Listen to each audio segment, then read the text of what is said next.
have a picture. If there's a little bit of lag, that's okay. That's why I'm on my phone and I'm also on the computer. So I apologize for that. My internet has been really wonky for about 3 weeks now, and I just have to keep going. I can't let anything stop me. Don't you let anything stop you either. So we're talking about acknowledging first in the morning what might be some of your very first triggers that make you feel nervous or anxious. If you can write them down, like grab a sticky note and actually write down what some of those things are. It could be the sound of someone's voice, or the fact that you have a work meeting that day, or a test coming up, or you have a personal situation going on, or a health situation going on. So the first thing when you wake up, you're like, my health situation, it's getting worse, or I don't know if I'll ever get out of this. It's a little phrase my brain likes to use. It'll say, oh crap, I don't think I can ever get out of this. So see if you can start to acknowledge some of the little things that may be causing you to feel anxious. For some people who are environmentally sensitive, it could be sounds, it could be smells, it could be the way things taste when maybe you can't even eat breakfast. All of those little things are playing a role, and they're clues. So I have a hat on here, but I used to say, I'm going to put on my Nancy Drew hat, if you remember who Nancy Drew was, and solve a mystery. To debunk anxieties and fears, we're solving mysteries within our own being. We're solving the mystery of what it is that's truly causing us to feel anxious or nervous or worried, that's making us feel so afraid. And once you can start to write some of those things down and then kind of look through your day, and I encourage you to look through a normal day, like your work day or your school day, whatever that is, and then look at a day off. Like today was Saturday, maybe you had today off. There will be different stressors, different reasons to feel anxious.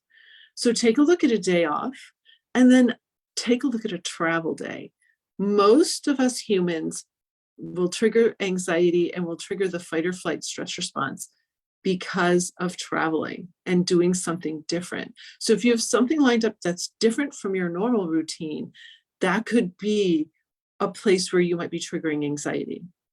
And you might have some fears about that too. Our deepest fear is that we're not going to be kept in the tribe. We're going to be isolated out of the tribe. And if we went back millennia, that would probably mean we wouldn't make it. We needed our tribe to survive. So at the deepest level of you, most of the fears and anxieties we have are because we don't feel safe. Does that make sense? Like we just don't really feel safe. I was working with someone on this today, and we got really deep on it. It was just a truly amazing session. And it was because we were really going deep on this safety thing, which is something that I've really been bringing forward a lot these days.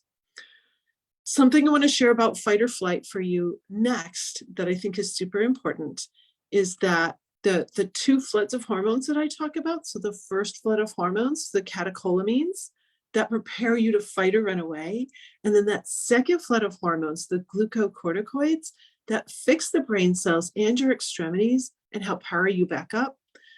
Cortisol, the second one in that second flood, can make you feel anxious for no reason, can cause negative thoughts in your head. That's important to note, because if we can stop the first flood of the hormones, then that second flood does not go out. I remember I had a client who had been in chronic anxiety for years. And when I shared this with them, they were like, oh, wow, so I'm not really crazy. It's these neurotransmitters, or in this case, these are stress hormones that are causing me to feel this. And I'm like, yes, that's it. So your biology is informing how you feel and your psychology, and then vice versa. So it becomes this downward spiral, reinforcing each other, habituating itself in you to the point where you get so locked in, it's hard to get out. So tonight, if you're watching this, or if you're watching this on the replay, I want you to cut yourself a break. I want you to really deeply cut yourself a break for all the years that you've been too nervous or too worried or too anxious. It's not your fault, because nobody taught you deeply about the fight or flight stress response. The only way to truly break anxiety is to not release the stress hormones. If you can identify, like I started this broadcast, if you can identify some of the things that make you feel anxious or worried or even ashamed, like any of these things that make you feel tension in your body or tension in your mind, if you can start to notice those things, that's a huge step to being able to break the stress cycle. Most of us live with our heads in the sand. We're not, I did. I was in denial that I even needed to use pressure free. At first, I was coaching other people and I thought I was fine. I was not fine. I was horrifically messed up. And as I started to use this method on myself, it was like, oh my gosh, this is a miracle. Things changed so quickly for me. So let's get into some tools to help you start to break it. You need to identify what are the things causing it, because you need to have more awareness. And one of the tools is to simply step back and gain some awareness of your day. What throughout your day is causing you to feel anxious, worried, or nervous? What throughout your day might you encounter that causes you some fear, makes you afraid? So when you can take a look at that and grab your pen or pencil and start writing some of these things down, that's powerful. That's going to be really powerful for you. So that's the playbook here. We need to, and that's actually step 2 of Pressure Free, is identifying your triggers. Step 1 is, what do you want? So when I ask my clients, as I get things like this, I want to feel more joyful. I want to feel more loved. Or I want to be able to love myself and others. I want to be more happy. I want to be happy. I want to be more calm. I want to have confidence. I want to have more courage. I've worked with people who could barely step out of their house because they were so afraid of what was outside that door. So it's like courage. So what do you want? Write down some words that describe what you would like more of. That's your fuel to help you start identifying, what makes me not feel that? What makes me not feel joyful or happy or confident? When I walk into the meeting and so is there, that's when I start perspiring, and that's when I feel tense, and that's when my stomach feels weird. Like, notice those things. If that person wasn't in the room, I wouldn't be afraid at all, but that person's in the room. We're not afraid of public speaking. The number one fear of humans is public speaking, apparently. That's what they will say anyway. It's not public speaking. It's speaking, and there's someone in the room that they are afraid to speak to or for. Does that make sense? So you could be speaking to a whole bunch of people, be absolutely fine, but that one person comes in the room, and all of a sudden you go into fight or flight. So that's kind of fun to untangle. Is, what is the real fear? Who is it? Is it a person that causes you to feel these emotions? Is it a situation? Is it something that's unexpected? Is it a smell? Is it a sound? So you're mapping out all of that. Those are your triggers. Then step 3, the 10-second solution. The only way to actually distress. All the other stuff that you read about, those are all nice things to do. Yoga, meditation, exercise, etc. That's all great to do to keep you healthy, but it's not going to break the stress response. You could do a beautiful yoga class and then try to drive out into the traffic and instantly trigger fight or flight. And so whatever you did in the yoga class, it doesn't really matter. You just triggered fight or flight. The stress hormones are the culprit when it comes to anxiety and fear. And when we can settle your nervous system, so you're not overreacting to these things, that's how you can win. That's how you can really beat anxiety and also depression as well, because they're very closely linked. So let's get to some tools, a couple of tools tonight for you. And then I'm going to go off the live in Facebook so I can be with my people on Zoom. So first step, our first tool that I want to give you, and I can't remember if I've given it in this deep dive series yet, but we're going to go deep tonight, and we're going to go to our ab muscles, because your abdominal muscles and the whole front of your body, we're going to talk about the front of your body tonight, that is your body armor. The muscles here tighten up to protect you from a true attack. Does that make sense? You will tighten the front of your body, including your throat, by the way. You'll tighten your throat to protect yourself from a true attack, because this is actually the death blow. I learned about that in self-defense, self-defense class for a reason. So we want to watch here and then all the way down into your abs. But we're going to start with your abs. Put your hands on your belly and just really relax those muscles for a moment. You've probably been taught to keep your belly muscles very tight. You're trying to look thin. You want six-pack abs. You're trying to hold it all together and have good posture. So you're sucking in your gut. And I'm going to tell you just the opposite. When you can deeply relax your abs, your spine is going to elevate. Your ribs can lift up away from your belly. And you'll actually start to get more of a shape, by the way. I never really used to have a waist because I was so crammed down and tight. And I had a bunch of stress fat right in my torso. And now it's like, oh, I actually have a waist. So take those hands back on your belly, relax deeply. Now spread your hands down over your belly to where it tucks back in. No matter how big your belly is, it tucks back in. Take a notice and see. You probably haven't touched that spot very much. And I want you to touch that spot right there. And now I want you to release that spot. Were you holding some tension there? Pretty much everyone I've done this with in the last few weeks has been holding tension there. So in your deepest, lowest abs, I want you to relax right there. Right there is your power spot. Right there is the place that when you can seriously deep relax that spot right there in your way lower abs. Okay, when you do that, you actually tell your brain that you are safe, because that's your deepest body armor. You're going to tighten that area to protect yourself, especially if you've had any trauma down there, like anything weird. We hold so much tension right in that spot, and that's your deepest power. So when you relax that spot, it's like you just lit yourself up from the inside. You've empowered yourself from the inside out. And that is super powerful. When you relax there, in fact, any of your ab muscles, when you relax that, your brain says, oh, there's no reason to go into fight or flight here. I am safe. In order for us to start to break anxiety patterns and patterns of fear, you need to feel safe.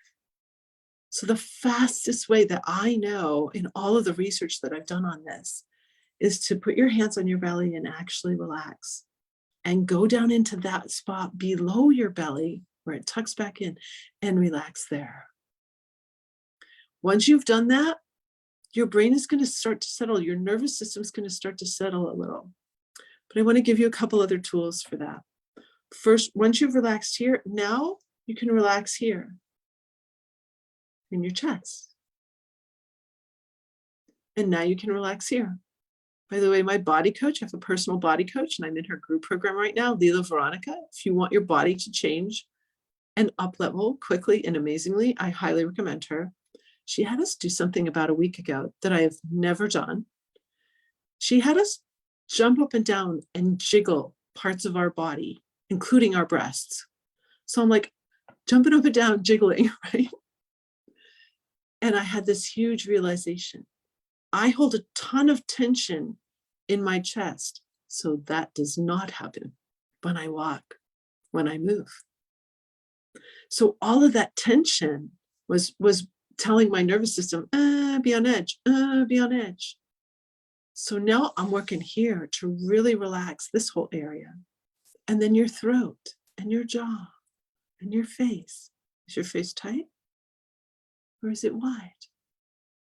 So the whole front of your body, when you can get that softer and more relaxed, you're going to tell your brain you are okay, because all of that tension is body armor that you need for protection. And in most of your situations, you don't need that body armor. So we get to relax it and open it and release it. Another little thing you can do, and it's so funny because I intuitively was teaching this years ago, and then I found out from my body coach just how profound this is. You can self-soothe, and I'm going to give you a couple patterns to do it. So the first is to just take your hands and start at the top of your thighs and go down your thighs toward your knees, but do not go back up. Because if you think about it, if you look at your legs, if you have hair on your legs, you can probably see the direction of the hair is going down the leg, not up. Think of a dog for a moment, or a cat. There's a directionality to their hair, right? To their fur. If you brush a dog or a cat the wrong way, they kind of bristle. They don't really like that. They want to be brushed in the direction of their fur. Well, so do people. So I learned from my body coach, Leela. So when you start at the top of your thighs and go down, you actually soothe yourself. You soothe your nervous system. And you can go down the tops of your arms too and over your hands. I used to hold a lot of tension in my hands and pick my cuticles and a lot of things here. Maybe you pen click, or maybe you bite your nails, like there's tension here. When you can go like this, in fact, I had a client who would squeeze here and actually had scars from squeezing so tightly. If you go down the tops of your arms and down the tops of your thighs, it's an instant soother. I've been teaching this for years to students so that they can be calm in their tests. Nobody needs to know they're just rubbing down the top of their legs under their desk.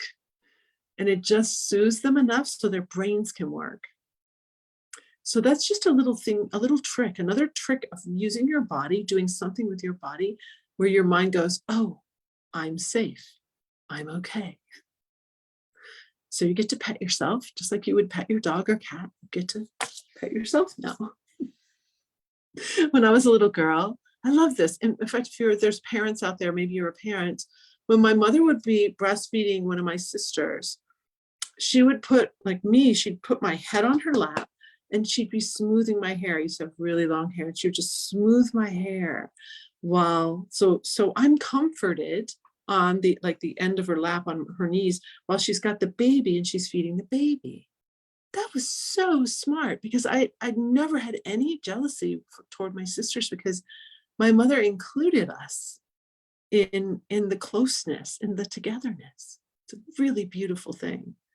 So this soothing idea is just something very special, and you can really calm your nervous system with it. So those were the two tools I wanted to bring forward tonight for you. There's so many tools. I share over 40 tools in my course. It sounds like a lot, but everyone is so unique. And I'm building new tools constantly. I just built a new tool this past week for my clients because I learn things from every client that I work with. And I'm like, I've got to come up with something different for them. And I share all these tools so that you can find the ones that work best for you. These are two very simple little body tools that can help calm your nervous system so you don't trigger fight or flight, so you don't fuel anxiety with stress hormones. That second flood isn't going to go out. That keeps you perpetually in anxiety. It's so miraculous. I really think we are incredibly beautifully designed. And when we get to work it in the correct way, magical things happen, like incredible miracle healings have happened through Pressure Free because we're finally treating this body and mind the way it's supposed to be treated. So back to the tools, like really relax your abs and then move your hand over the belly, go down into that spot under your belly where your belly tucks back in. And now relax that spot. That's going to give you such a feeling of safety, such a feeling that it's okay, it's going to be okay. And it will tell your brain you don't need to go into fight or flight. And then the self-soothing down the tops of your arms, down the tops of your legs. It's very beautiful. And you get to do it. You get to have fun with it. So I hope this is helpful. We're going to do, of course, another deep dive tomorrow night. Like, what's my subject? I'll take a look here. I think I still have this up. Maybe let's see. Tomorrow, what we're going to do, tips for social situations. That will be really fun. So this is a social time of year and I have some really great tips to help prevent social anxiety and make sure that you not only have a great time in your social events, but that you remember it, that you have great memories.